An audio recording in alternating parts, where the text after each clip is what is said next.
Hi, welcome to max kitchen.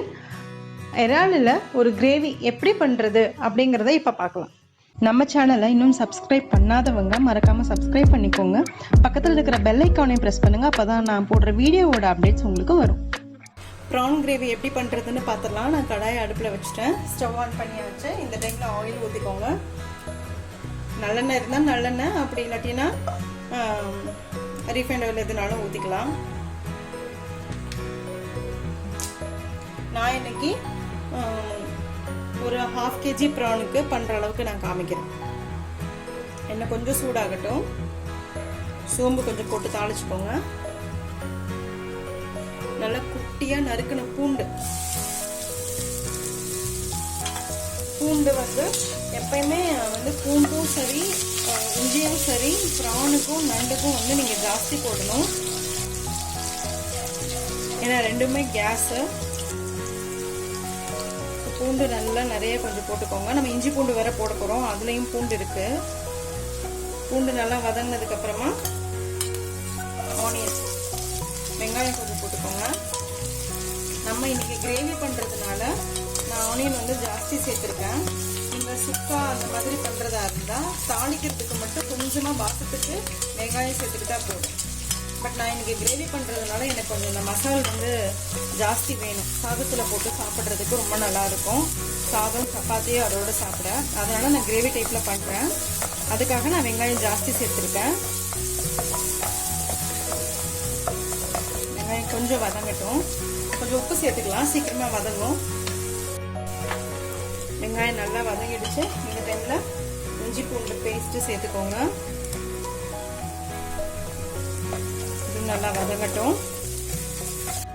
இஞ்சி பூண்டு நல்லா வதங்கிடுச்சு. இந்த டைம்ல தக்காளி சேர்த்துக்கலாம்.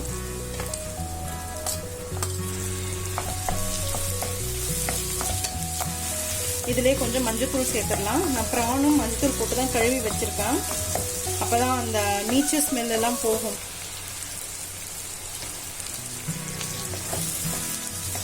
தக்காளி நல்லா மேஷ் ஆகணும், நல்லா குழைவா வேகணும் தக்காளி. அது முடியாது, நல்லா வதங்கட்டும். இதுதான் பேசிக் மசாலா. இந்த மசாலா பண்ணுறதுக்கு கொஞ்சம் டைம் தான் எடுக்கும். ஏன்னா வெங்காயமும் ப்ராப்பராக வதங்கணும், தக்காளியும் நல்லா மேஷ் ஆகணும். இப்போ சிக்கனாக இருந்தால் நீங்கள் இந்த டைமில் போட்டு நீங்கள் வதக்கிடலாம். இது ப்ரான் வந்து ரொம்ப சீக்கிரமாகவே வெந்துடும். அதனால நம்ம மசாலா எல்லாம் ஆல்மோஸ்ட் குக் பண்ணதுக்கு அப்புறமா தான் நீங்கள் ப்ரானே போடணும். ப்ரான் போட்டுட்டு ஒரு 5லேருந்து 6 நிமிஷம் நீங்கள் வந்து பரட்டி விட்டிங்கனாலே போதும். ப்ரான் நல்லா வெந்துடும்.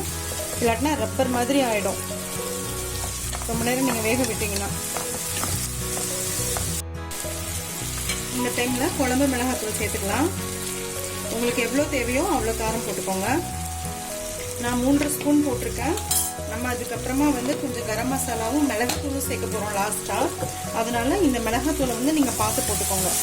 ரொம்ப காரம் ஆயிடுச்சுன்னா பசங்களால சாப்பிட முடியாது. ஆனால் ப்ரான் வந்து கொஞ்சம் காரமாக தான் இருக்கணும். ஏன்னா ப்ரானில் வந்து பேசிக்காகவே அது கொஞ்சம் ஸ்வீட் டேஸ்ட் இருக்கும். நீங்கள் கொஞ்சம் காரம் இதுக்கு ஜாஸ்தி போட்டு தான் ஆகணும். ப்ரானும் சரி நண்டும் சரி இது ரெண்டுக்குமே கொஞ்சம் நீங்கள் காரம் ஜாஸ்தி போட்டால் தான் வந்து அந்த ஒரு சுருக்குன்னு இருக்கும். மசாலாவை வந்து ஒரு 2 நிமிஷம் வந்து கிளறி விட்டுட்டு, 2 நிமிஷமே ஜாஸ்தி, ஒரு 30லேருந்து 40 செகண்ட் நீங்கள் கிளறி விட்டதுக்கப்புறமா லைட்டாக தண்ணி ஊற்றிக்கோங்க. நீங்கள் இதிலேயே போட்டு வதக்குனீங்க அப்படின்னா மசாலா வந்து கருகிடும், மிளகாத்தூள் கருகி போயிடும், கசந்துற ஸ்மெல் வந்துடும், உங்களுக்கு கசப்பான டேஸ்ட் வரும். அதனால லைட்டாக தண்ணி ஊற்றிட்டு அதுக்கப்புறமா கொஞ்சம் வேக வைப்போம். இப்போ இந்த மசாலா வேகும் போது உங்களுக்கு தக்காளியில் இருக்கிற அந்த எண்ணெய் அதெல்லாமே நல்லா சூப்பராக பிரிஞ்சு வரும். நம்ம தக்காளி போட்டு நல்லா வதக்கணும் இல்லையா, மிளகாத்தூள்லாம் போட்டோம் பாருங்கள், நல்லா சூப்பராக வதங்கிடுச்சு. இந்த டைமில் நம்ம ப்ரான் சேர்த்துக்கலாம்.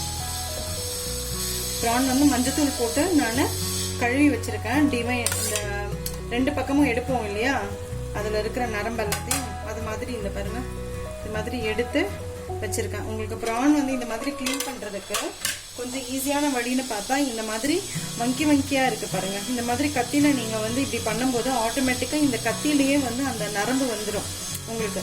ஸோ நார்மலாக இருக்கிற கத்தியை விட இந்த மாதிரி கத்தி யூஸ் பண்ணும்போது உங்களுக்கு ப்ரான் க்ளீன் பண்ணுறது கொஞ்சம் ஈஸி.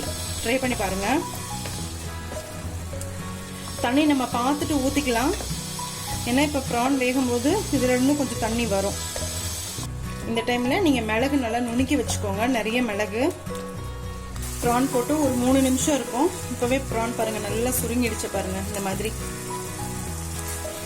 ஸோ இந்த டைமில் மிளகுத்தூள் வந்து நான் நுணுக்கி வச்சுருக்கேன், அது சேர்த்துக்கலாம்.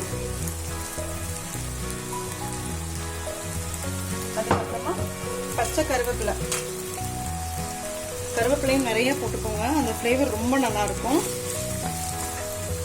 மேக்ஸிமம் 6 நிமிஷம் தான் உங்களுக்கு ப்ரான் வேகிறதுக்கு. ரொம்ப நேரமாக பண்ணிங்கன்னா ரப்பர் ஆகிடும். இந்த டைமில் டேஸ்ட் பார்த்துக்கோங்க, உப்பு காரம்லாம் கரெக்டாக இருக்கான்னு. எனக்கு கொஞ்சம் உப்பு பத்தலை, உப்பு போட்டுக்கிறேன். கொஞ்சமாக நல்லெண்ணெய் ஊற்றிக்கிறேன். மிளகுத்தூளோடு இந்த நல்லெண்ணெய் சேரும்போது சூப்பராக இருக்கும். ட்ரை பண்ணி பாருங்கள். நான் கரம் மசாலாலாம் சேர்க்கல, இதுவே எனக்கு செமையாக இருக்குது. சாதத்தில் போட்டு சாப்பிட சூப்பராக இருக்கும். உங்களுக்கு வேணும்னா நீங்கள் கரம் மசாலா பொடி வந்து ஆட் பண்ணிக்கலாம். பட்டை, கிராம்பு, ஏலக்காய் எல்லாம் போட்டு அரைச்சி அதில் வந்து ஒரு 1/2 டீஸ்பூன் நீங்கள் சேர்த்துக்கலாம். பட் நான் இன்றைக்கி போடலை. ஒரு 2 நிமிஷம் இருந்துச்சுன்னா ப்ரான் ரெடி. பாருங்கள் சூப்பராக கொதிச்சிருச்சு இல்லையா? நல்லா எண்ணெய் மேலே பிரிஞ்சு வந்து நல்லா செமையாக ப்ரான் கிரேவி நமக்கு ரெடி ஆகிடுச்சு. ஸ்டவ் ஆஃப் பண்ணிடுறேன். மேக்ஸிமம் உங்களுக்கு 15 நிமிஷம் தான் ஆகும். ப்ரான் க்ளீன் பண்ணுறதுக்கு தான் டைம் எடுக்கும்.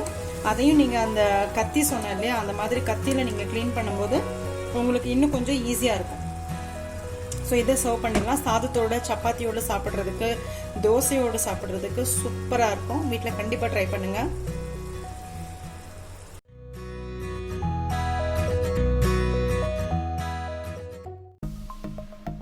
சப்ஸ்கிரைப் பண்ணுங்கள், மறக்காமல் பெல் ஐக்கானை ப்ரெஸ் பண்ணுங்கள். அப்போ தான் நான் போடுற வீடியோஸோட அப்டேட்ஸ் உங்களுக்கு வரும்.